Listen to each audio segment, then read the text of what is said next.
یک و تنہا محسوس ہوا۔ وہ سرخ لہنگے کو ہاتھوں میں سنبھالتی سیڑھیاں اتر کر نیچے آ گئی۔ نیم تاریک کمرے میں صرف ایک پلنگ نظر آ رہا تھا اور شاید اس کے قریب ایک چھوٹی میز۔ وہ گھبرائی نظروں سے شہناز صاحب کو دیکھنے لگی، لیکن وہ بنا اس کے سوالی نظروں کو ہاتھ میں لائے پلٹ کر تیزی سے سیڑھیاں چڑھ گئیں۔ جی بھر کر آرام کرو، صبح بات کرتے ہیں۔ انہوں نے کمرے سے نکل کر دروازہ بند کر دیا اور پھر وسیلہ کو باہر سے کنڈی بند ہونے کی آواز آئی تو اس کا سکتہ ٹوٹا۔ تائی جی! وہ تیزی سے پیچھے لپکی، سیڑھیاں چڑھ کر اوپر آئی، دروازہ کھولنے کی کوشش کی لیکن وہ باہر سے واقعی بند ہو چکا تھا۔ تائی جی دروازہ کھولیں پلیز، کوئی دروازہ کھولے۔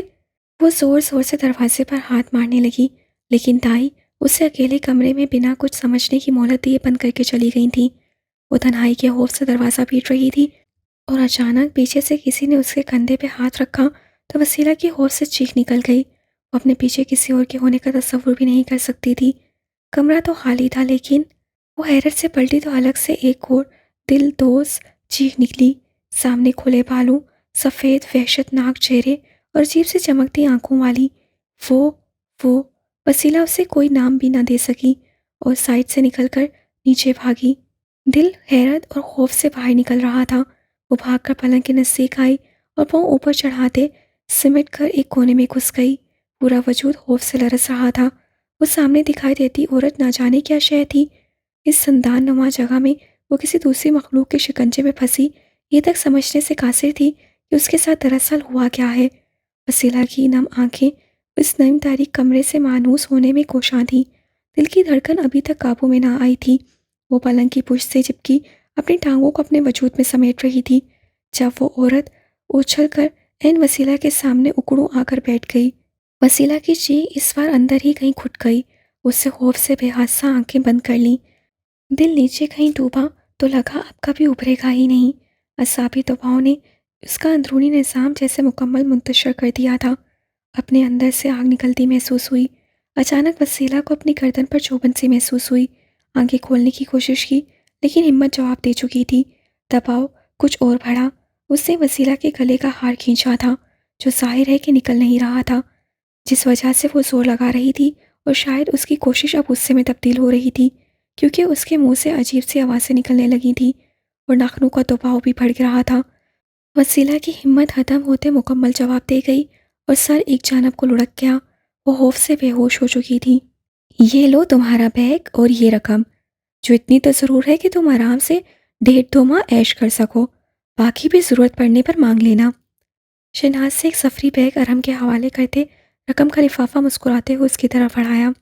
عیش کرنے نہیں جا رہا، گھر بسا رہا ہوں۔ ارحم نے کچھ خفا ہو کر لفافہ ہاتھ میں لیا اور کھول کر 28 سے باقاعدہ گننے بھی لگا۔ شاہوں والے انداز ہیں بھائی، ایک ہفتے میں 2 بار شہنائی۔ وہ بے فکری سے یوں ہنس رہی تھیں جیسے کچھ ہوا ہی نہ ہو۔ ارحم نے آبرو اٹھا کر ماں کو دیکھا۔ یہ بھی آپ کی بدولت ہوا، ورنہ میرے لیے یہی ایک کافی ہے۔ اس نے یہی کہتے نوٹ ہوا میں لہرائے اور شہناز سے کہکا لگایا، خریدی ہوئی بیوی بھی عیش میں آتی ہے صاحبزادے۔ اچھا، اور جو آپ نے کیا وہ؟ ارحم نے اس مرتبہ تہانے کی جانب آبرو چکایا۔ وہ تو ابھی آغاز ہے، دیکھتے جاؤ۔ آگے کی کچھ پلاننگ بھی ہے دماغ میں، مینج کیسے کریں گی؟ زیادہ آگے کی تو نہیں، فی الحال کے اتنا کافی ہے کہ تم دونوں چترال ہنی مون اور تمہارے لیدر کے نئے کاروبار کے لیے روانہ ہو گئے ہو۔ تم اپنی چچی کو خود ہی کال کر لیا کرو، حال احوال خیریت پوچھ کر وسیلہ کے متعلق یہی کہہ دیا کرو کہ کچن میں ہے، باتھ روم میں ہے یا سو رہی ہے وغیرہ، اور پھر فوراً مجھے کال کر کے بتاؤ کہ میں اس کے موبائل سے اس کی ماں سے بات کروا دوں گی۔ وہاں سب کو یہی لگے گا تم دونوں ساتھ ہو۔ اور ایسا کب تک چلے گا؟ ارحم کو بیزاری سے محسوس ہوئی۔ اب اتنا تعاون تو تم کر ہی سکتے ہو۔ بات تعاون کی نہیں، مجھے پیچھے آپ کی فکر رہے گی۔ آپ اتنا بڑا رسک لے بیٹھی ہیں، کچھ بھی اونچ نیچ ہو سکتی ہے۔ پریشان نہ ہو، دادی اور خاندان برادری کا معاملہ نہ ہوتا تو میں سمیرہ کو حویلی ہی لے آتا۔ لے آنا حویلی بھی، بس ایک بار میرا وہ زخم بھر جانے دو۔ وعدہ کرتی ہوں سمارا ہی حویلی کے باعزت بہو ہوگی، پھر بھاڑ میں جائے دنیا اور یہ تمہاری دادی۔ شہناز سے دانت کچکچائے، اس کو تو ایک دن میں خود ہی زہر دے دوں گی۔ چلیں پھر میں نکلتا ہوں، مجھے اکیلا یہاں سے نکلتے اور کوئی نہ دیکھے یہی مناسب وقت ہے۔ اسے گھڑی کی طرف دیکھا رات کے 2 ڈھائی کا عمل تھا۔ ماحول میں سوائے جھینگروں کی سسراہٹوں کے اور کچھ سنائی نہ دیتا تھا۔ شہناز سے بیٹے کی پشت تھپتھپائی اور ہم دل میں دبا دبا جوش لیے باہر نکل گیا۔ شہناز نے دروازے کی چوکھٹ سے اسے کار نکال کر باہر جاتے دیکھا۔ ملازم نے دروازہ پیچھے بند کر دیا تھا۔ ارحم کی آنے والی زندگی کا تصور کر کے ان کے لب مسکرا اٹھے۔ ارحم ان کا اکلوتا لاڈلا بیٹا تھا۔ اس کی خواہش نہیں ضد ہوا کرتی تھی جسے پورا کرنا ماں باپ کا فرض تھا۔ انکار کی کبھی گنجائش نہ تھی۔ اور پھر شہناز کو کچھ ماہ پہلے کے وہ دن یاد آ گئے جب ایک طرف ارحم اپنی محبت کے حصول کے لیے ان کی منتیں کر رہا تھا تو دوسری طرف منشی جبران کا بیٹا یہ خبر لیے حویلی آ پہنچا کہ آخر کار اس سے رضوانہ اور اس کی بیٹیوں کا پتہ لگا لیا ہے۔ شہناز کو جب معلوم ہوا کہ رضوانہ سالوں سے میاندم میں مقیم ہے تو اس کے لیے مزید صبر کرنا مشکل ہو گیا۔ تب ارحم کی بات ماننے کے لیے اس کے سامنے یہ شرط رکھ دی کہ اگر پہلے وہ رضوانہ کی بیٹی کو بہو بنا کر اس کے حوالے کر دے تو اسی دن سمارا کے حصول کے لیے اسے چترال بھیج دیں گی۔ ارحم کا دل ایک کوہستانی لڑکی پر آ گیا تھا۔ ان کے ہاں بھاری رقمیں دے کر بیٹیاں رخصت کی جاتی تھیں۔ ارحم نے ایڈوانس کچھ رقم سمارا کے والدین کے حوالے کر کے چند ماہ کی مہلت مانگی اور میاندم چلا گیا، اور آج وسیلہ ان کی بہو بنی ان کی حویلی میں موجود تھی اور وہ خود اپنی اگلی منزل یعنی ماں کی شرط پوری کر لینے کے بعد اپنی محبت اپنی سمارا کو اپنانے جا رہا تھا۔ درمیان میں نہیں معلوم کہ کتنا وقت گزرا، وسیلہ کو اپنا چہرہ پسینے سے بھیگا محسوس ہوا۔ وہ گرمی اور آگ جو اندر سے نکلتے اس کے حواسوں پہ طاری ہوئی تھی اور اسے بے ہوش کر کے چھوڑا اب ٹھنڈے پسینے میں تبدیل ہوئی۔ جسم کا ٹمپریچر، خون کی گردش، دل کی دھڑکن نارمل انداز میں رواں دواں تھے۔ اس سے اپنی آنکھیں کھول کر ماحول کو سمجھا۔ بس کچھ ہی دیر لگی ہوش کی دنیا میں واپس آتے اور اس سے خود کو اسی زندان میں ہی پایا جہاں وہ بے ہوش ہوئی تھی۔ وسیلہ نے چونک کر بیٹھتے آس پاس دیکھا۔ وہ عجیب سی عورت نیچے زمین پر بیٹھی تھی اور اسے وسیلہ کے سبھی زیور اور سوٹ دوپٹہ پہن رکھا تھا۔ وسیلہ نے خود کو دیکھا، کلائیوں سے سبھی چوڑیاں نوچ کر نکالی گئی تھیں، ہراشوں کے نشان بہت واضح تھے، گردن بھی خالی تھی، گلے کا سب زیور اتار لے گئی تھی۔ کانوں کو ہاتھ لگایا تو پوروں پر سوٹ دھبے پڑ گئے۔ اسے یقیناً بڑی بے رحمی سے اس کے جھمکے اپنے قبضے میں کیے تھے۔ وسیلہ سانس تک روکے اپنی جگہ پر دبک کر بیٹھ گئی۔ کاش وہ اس کی طرف دیکھے بنا یہ پوری رات کاٹتے۔ دل سے ایک دعا نکلی اور وسیلہ کا دل خود اپنے لیے سوچ کے بسیج گیا کہ رات گزرنے کے بعد جو صبح آنے والی تھی کیا اس میں اس کے لیے کچھ اچھا تھا یا نہیں۔ اس نے اپنی سسکی کا گلا گھونٹا۔